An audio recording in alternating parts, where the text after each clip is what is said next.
안녕하십니까. 하이투자증권에서 지주회사랑 스몰캡을 담당하고 있는 이상원 부장입니다. 이번 시간에는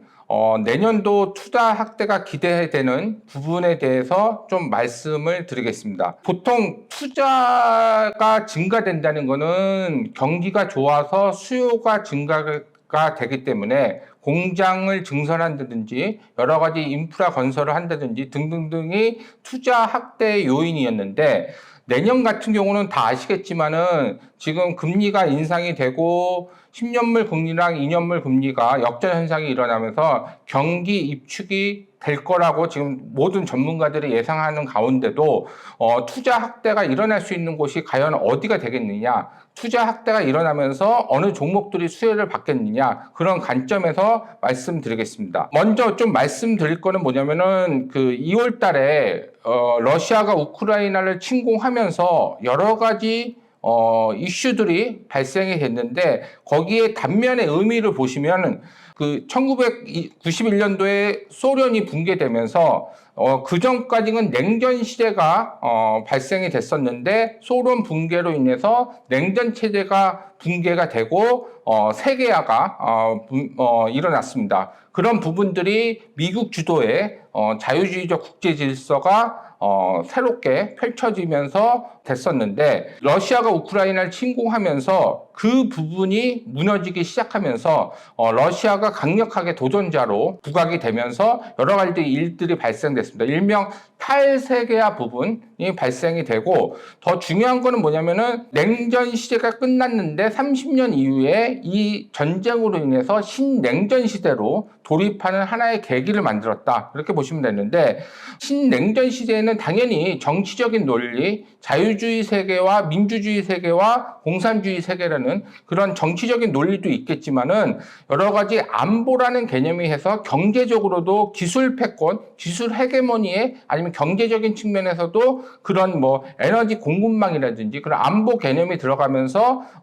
내 편은 내 편끼리 받아들이자, 그런 부분들이 분명히 있을 거라고 보고 있습니다. 그래서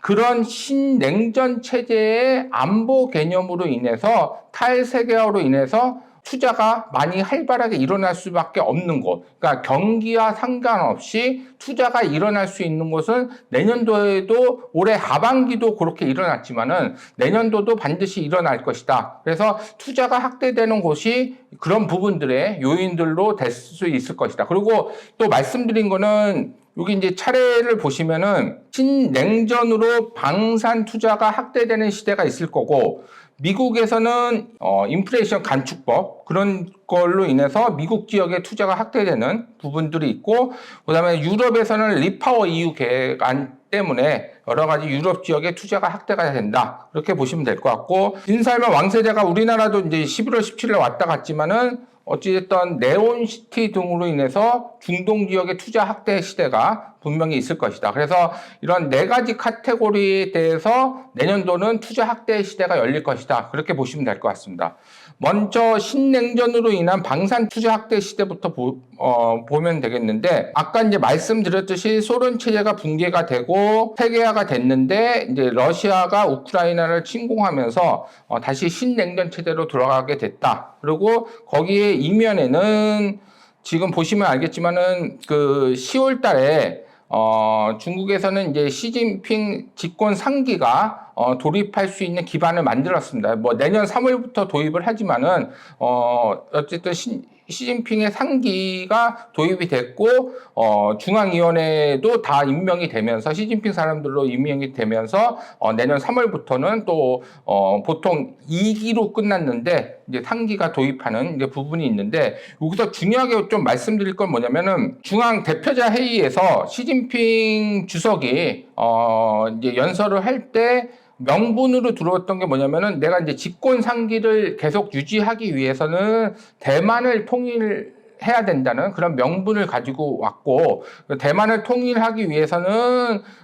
이제 무력도 사용할 수 있다는 그런 단어를 썼습니다. 그렇기 때문에 뭐 무력을 뭐 반드시 사용한다는 건 아니지만은 그런 명분이기 때문에 이런 신냉전 체제를 좀 가속화시키는 좀 역할을 할 것이다. 그렇게 보시면 될 것 같고, 두 번째 좀 말씀드릴 거는 뭐냐면은 6월 29일 날 그 나토 회의가 스페인에서 열렸는데, 중요하게 이제 보실 거는 뭐냐면은 여기 이제 나토 회원국 지도가 있습니다. 이제 미국 빼고는 요게 이제 유럽 지역의 지도 나토 회원국이 이제 그 파란색으로 표시가 돼 있는데, 여기서 이제 성명을 채택을 했는데, 무슨 성명을 했냐면 러시아랑 중국을 이제 공동의 적으로 보면서 우리가 이제 방어 태세를 확립하자, 이제 그런 부분들이 성명으로 채택이 됐습니다. 그래서 최근에 아시겠지만 이제 폴란드에서 대규모로 우리나라 이제 방산 제품에 대해서 발주를 줬고, 우리는 이제 대규모로 수주를 받았습니다. 그래서 그런 이면에는 뭐냐면, 뭐 당장 러시아가 쳐들어온다는 이면이 아니라 예방 차원에서 우리가 이만큼의 무기를 가지고 있고 그런 부분들이 있기 때문에 예방 차원에서 폴란드가 국방력을 강화하는 거다. 그리고 폴란드뿐만 아니라 유럽의 거의 이제 특히 동유럽 국가들, 러시아랑 같이 인접해 있는 동유럽 국가들은 지금 이제 국방을 강화시키기 위해서 여러 가지 그 계획을 가지고 있습니다. 이제 이런 부분들이 중요한데, 그런 국방비가 지출하는데 왜 우리나라가 좀 수혜를 볼 수 있게 됐냐면, 우리나라 이제 방산 무기들은 당연히 이제 성능이라든지 가격 체계에서 다른 업체에 상대적으로 경쟁력이 있고, 보다 중요한 거는 납기 측면에서도 지금 미국 업체라든지 로키드 마틴이라든지 등등의 주문을 하면은 거의 뭐 7, 8년을 기다려야 되는데, 우리나라 같은 경우는 어찌됐든 납기를 맞출 수 있는 부분들이 있기 때문에 이제 그런 부분들이, 왜냐면 국방력을 강화하려도 바로 뭐 3, 4년 안에, 4, 5년 안에 강화를 해야 되는데, 뭐 10년 안에 한다는 거는 그 여러 가지 이제 리드 타임이나 시간적인 측면에서 소비를 할 수밖에 없기 때문에 당연히 납기도 좋고 경쟁력도 좋고 가격도 좋은 이제 우리나라 무기가 지금 선호되고 있다. 그렇기 때문에 우리나라의 이제 수출이 될 수 있는 부분이 있다. 그렇게 보시면 될 것 같은데, 여기 이제 보시면은 전 세계 국방부 지출액 추이가 2010년부터 2021년까지 나왔습니다. 그래서 지금 보시면은 2008년도에 리만 사태 이후에는 계속 2015년까지 경기가 안 좋아지면서 좀 빠졌는데, 2016년, 17년, 18년부터 늘어나는 거는 뭐냐면, 트럼프 대통령이 그 당시에 이제 국방비 지출을 각자 맡아서 우리나라도 이제 국방비를 올리려고 했었고, 그렇기 때문에 국방비를 좀 유럽 지역도 올리면서 해라, 뭐 그런 것 때문에 국방비가 좀 올라가기 시작했고, 지금 아까도 말씀드렸지만은 이제 신냉전 체제로 들어갔기 때문에 국방비는 계속 증가될 수밖에 없는 구조다. 그렇게 보시면 될 것 같고, 우리나라 방산 수출액, 수주액 연도별 추이가 있습니다. 그래서 2012년부터 2020년까지 추이를 보면은 거의 20억 불에서 40억 불 사이로 왔다 갔다 고만고만 했는데, 2021년도에 72억 불로 한 단계 레벨업이 됐고, 올해는 적어도 200억 불 이상, 폴란드 수주까지 합치면은 200억 불 이상이 예상이 됩니다. 근데 그만큼 국방비 지출이 확대되는, 국방비에 대한 투자가 확대되는 시기에 우리나라 업체들이 요런 이제 방산 수출의 수주를 많이 받으면서 한 단계 레벨업 될 수 있는 이제 부분이 될 수 있다. 그렇게 보시면 될 것 같습니다. 두 번째 말씀드리고 싶은 거는 미국 지역의 투자 확대 시대인데, 작년 11월 달에 인프라 투자 및 일자리법이 통과가 됐습니다. 통과가 됐고, 거의 1조 달러를 10년 동안 투자하는데, 이 인프라 투자 및 일자리법의 주요 내용은 도로나 철도나 상수도나 전력망을 사회적 생산 기반을 많이 깔자, 이제 그런 부분들이 있습니다. 그래서 그런 부분들이 있기 때문에 최근에 그 11월 달에 통과가 된 이후에 올해 1분기에 조사가 들어갔고 2분기부터 본격적으로 수주가 들어왔습니다. 그래서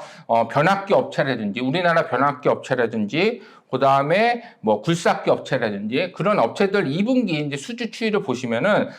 이런 이제 미국 지역의 확대 때문에 수주가 북미 지역에서 엄청나게 1분기 대비 뛰는 모습을 볼 수 있습니다. 그래서 이런 부분들이 투자가 이제 10년 동안 투자가 될 수밖에 없는 구조이기 때문에 뭐 계속 북미 지역에서의 투자 확대가 될 수밖에 없다. 이렇게 보시면 될 것 같고, 두 번째 말씀드릴 거는 뭐냐면은 여기 보시면은 이제 인플레이션 감축법이 다 아시겠지만 8월 달에 통과가 됐습니다. 인플레이션 감축법이 통과가 됐는데 여러 가지 부분들이 있는데 어쨌든 친환경 자동차라든지 뭐 풍력이라든지 태양광이라든지 그런 부분에 대해서 이제 보조금을 주는 제도인데, 근데 보조금을 그냥 주는 게 아니라 미국의 생산 시설을 갖춰야 되고 뭐 2차 전지에 들어가는 뭐 여러 가지 소재라든지 그런 부분들은 당연히 미국 쪽에서 생산되는 거냐 아니면 FTA의 조약을 맺었던 국가들한테 구해오는 거냐, 이제 그런 부분들에 대해서 지금 이제 공급망을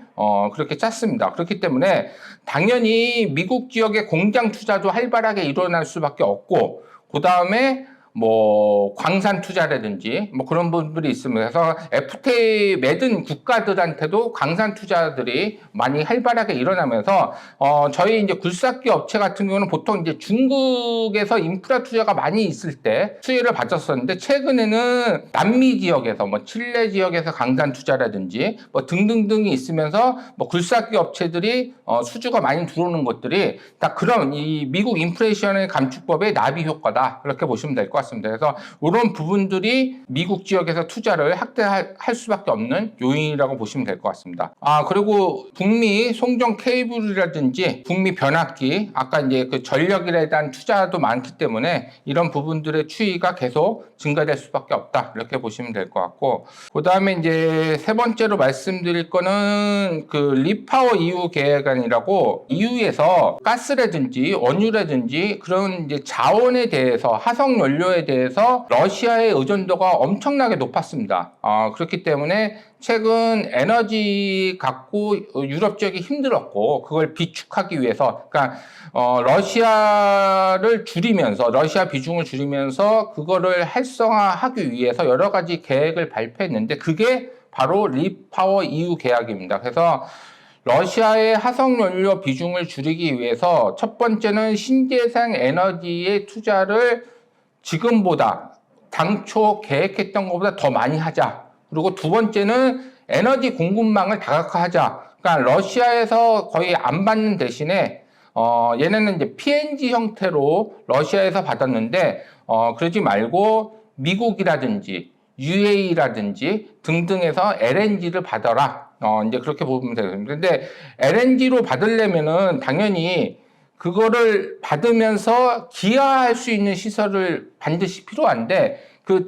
PNG만 받다가 기하하는 시설이 없기 때문에 그게 이제 LNG 터미널인데, 이제 그거를 지금 많이 짓고 있고, 여러 가지 이제 배에서도 기하할 수 있는 부분이 있는데, 그런 배 같은 경우도 지금 발주를 많이 하고 있습니다. 그래서 이런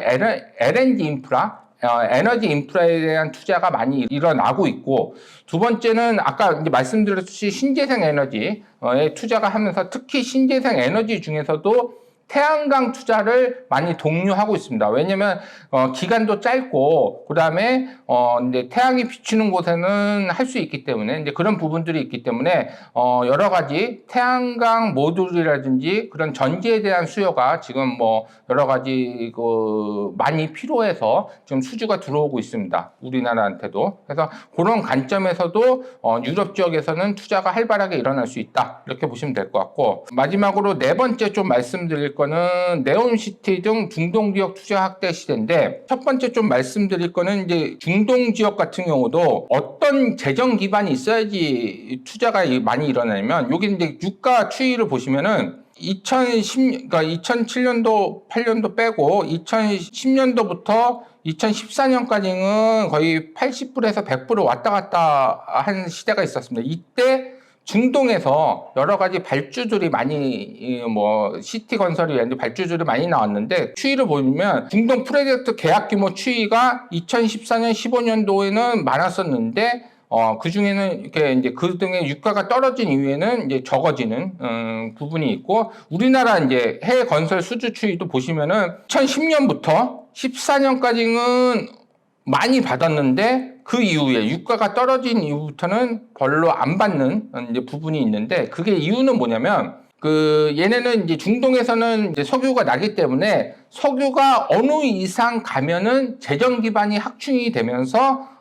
여러 가지 투자를 확대하는 시기가 됐습니다. 그게 바로 2010년부터 거의 이제 유가가 70불 이상에서는 이제 투자가 활발하게 확대됐는데, 지금 이제 100불 갔다가 지금 유가가 조금 70 몇 불 해서 지금은 이제 그 정도 수준이 있기 때문에, 이런 재정 기반으로 확대로 중동 지역에서의 투자 확대 시대가 바로 이제 개막될 수 있다. 이제 그런 것들이 유가로 한번 볼 수 있는 거고, 네온시티 같은 경우는 보시면은 이게 이제 더 라인, 그다음에 여기 이제 그림으로 보시면 옥사곤, 그다음에 트로제나, 이제 이런 세 가지 프로젝트 형태로 할 건데, 이게 이제 중요한 의미가 뭐냐면, 빈살만 왕세자가 2016년도에 부왕세자로 등극을 하면서 같은 세력들을 숙청을 많이 하고 이제 등극하면서 비전 2030이라는 그런 것들을 발표를 했습니다. 그래서 비전 2030은 지금 석유에 대한 구조를 탈피하고 우리가 산업 구조를 다각화하면서 부유한 국가로 만들자가 이제 비전 2030의 핵심인데, 거기에 가장 큰 핵심 포인트가 네온시티입니다. 그렇기 때문에 빈살만이 이제 등극하면서 왕세대로 등극하면서 명분으로 나왔던 게 비전 2030이기 때문에, 당연히 이 네온시티 프로젝트는 이제 앞으로 펼쳐질 거라고 보고 있고, 지금 이제 11월 17일 날 방한하면서 MOU를 많이 맺었지만은, 이제 MOU 맺는 게 중요한 게 아니라 그 MOU가 수주로 연결돼야 되는데, 어쨌든 이런 프로젝트는 반드시 일어날 거고, 그 다음에 이런 프로젝트가 일어나면서 이제 수주들이 이제 조만간에 많이 들어올 거라고 보고 있습니다. 그래서 이런 부분들이 네온시티 건설이라든지 이런 부분들이 여러 가지 이제 투자, 뭐 인프라 투자라든지 뭐 건설, 그다음에 뭐 변압기 뭐 등등 뭐 굴삭기 뭐 그런 것들에 대한 수요를 증가시키는 요인이 될 수 있다, 이렇게 보시면 될 것 같습니다. 그래서 종목을 간단하게 조금 말씀드리면, 이제 방산업체, 우리나라에서 큰 업체 이제 네 업체가 있는데, 그 LH 넥선 같은 경우는 사우디아라비아랑 3월 달에 MOU를 맺었습니다. 이제 여러 가지 이제 방산 부분에서 긴밀히 협조하기로 맺어서, 이제 향후에는 여러 가지 지금 사우디아라비아가 예멘 반군하고 이런 보안 시설에 방어할 수 있는 요격 체계 시스템이 필요하기 때문에, 이런 부분들이 LIG 넥슨과 좀 협력할 수 있는 부분이 있고, 방산 부분은 다 똑같습니다. 방산 업체들은 지금 이제 수출이 확대될 수 있는 부분, 그러니까 수주가 확대되면서 수출이 확대되고, 그 수출 부분에 대해서는 기존의 이제 내수 이익률보다는 좀 좋기 때문에 이런 부분들이 확대할 수 있는 요인이 있다, 이렇게 보시면 될 것 같고, 그다음에 항공 우주도 얘네 보시면은 중요한 거는 FA50이 지금 4조 정도 계약을 폴란드랑 했고, 폴란드랑 해서 이제 그게 이제 내년부터 이제 출발이 되면서 실적을 확 끌어올릴 수 있는 부분이 있고, 그 다음에 2024년, 2025년도에 미국에서의 여러 가지 뭐 공군이라든지 해군의 훈련기 도입, 그런 것들에 대해서 수주 가능성을 높일 수 있고, 그 다음에 다른 뭐 인도네시아라든지 필리핀이라든지 아시아 지역에서의 또 FA50도 많이 수주를 받을 수 있는 환경이 될 수 있기 때문에, 이런 부분들이 향후 성장성을 가미시킬 수 있다, 그렇게 보시면 될 것 같고, 현대 로템 같은 경우도 K2 전차가 이제 폴란드에 나갔고 지금 1차 계약을 했고, 그 다음에 2차 계약을 앞두고 있기 때문에, 기본 계약에서는 1000대 물량을 했고 1차에서는 180대 계약을 했고, 이제 2차에 대해서는 이제 조만간에 계약을 할 건데, 어쨌든 이런 부분들이 뭐 내년부터 4분기부터 실적이 잡히면서 이제 실적이 올라갈 수 있는 부분이 있고, 그다음에 폴란드뿐만 아니라 이제 노르웨이에서도 이제 우선 협상자를 앞두고 있는데, 그 부분에 대해서도 수주 가능성이 높아질 수 있다, 이렇게 보시면 될 것 같고, 하나 에어로스페이스 같은 경우도 지금 K9 자주포에 대해서 폴란드에서 1차 수주분을 받았고 이제 조만간에 이제 2차 수주분도 나올 거라고 보고 있습니다. 그래서 이런 부분들이 있고, 그다음에 이제 그 천무에 대해서도 기본 계약을 맺었기 때문에 조만간에 이제 수주도 받을 수 있다, 이렇게 보시면 돼요. 그래서 하나 얘네 100% 자회사인 하나 디펜스 같은 경우도 이런 이제 수주 물량이 내년부터 본격화되면서 실적이 좋아질 수 있다, 이렇게 보시면 될 것 같고요. 현대 일렉트릭 같은 경우는 이제 아까 말씀드렸듯이 중동 지역, 미국 지역, 유럽 지역에서 이제 변압기에 대한 수주가 엄청나게 지금 증가되고 있습니다. 그래서 얘네 뭐 1분기, 2분기, 3분기 그 수주 금액을 보면은 계속 이 세 개 지역에서 증가하는 모습을 볼 수 있습니다. 그래서 이런 부분들이 지금 이제 계속 실적에 반영되면서 반영되고, 특히 중요한 건 뭐냐면 지금 공급자 우위 시장으로 전환을 해서 가격도 높게 수주가 들어오고 있습니다. 그래서 실적 개선이 가속화될 수 있다, 이렇게 보시면 될 것 같고요. 그리고 효성중공업도 마찬가지입니다. 효성중공업도 이제 변압기라든지 그런 것들이 이제 유럽이라든지 사우디라든지 아프리카라든지 미국 등에서 전력망 인프라 투자 확대로 수주가 많이 들어오면서 얘네들도 이제 실적 개선의 여지가 많다, 이렇게 보시면 될 것 같고, 그다음에 또 하나 뭐냐면 얘네 이제 수소 관련해서 액화 수소 만드는 거하고 유통하는 거에 대해서 내년부터 이제 자회사를 만들었습니다. 그래서 독일의 린데하고 화학기업 린데랑 51대 49 또 49대 51로 액화 수소 생산하는 부분, 그다음에 유통하는 부분에 대해서 만들었기 때문에 내년 5월부터 가동이 되면서 이런 수소 부분도 하나의 성장성이 가시화될 수 있다, 이렇게 보시면 될 것 같고, 마지막으로 말씀드릴 거는 현대건설기계인데, 보통 이제 굴삭기 같은 경우는 아까 말씀드렸듯이 이 중국에서 중국의 인프라 투자가 많았을 때 매출도 많이 올라가고 이익도 좀 올라가는 구조인데, 얘네 같은 경우는 지금 중국 비중이 3분기에 %에 불과한 수준입니다. 원래는 작년도 기준으로 중국 지역에서 매출 비중이 21%인데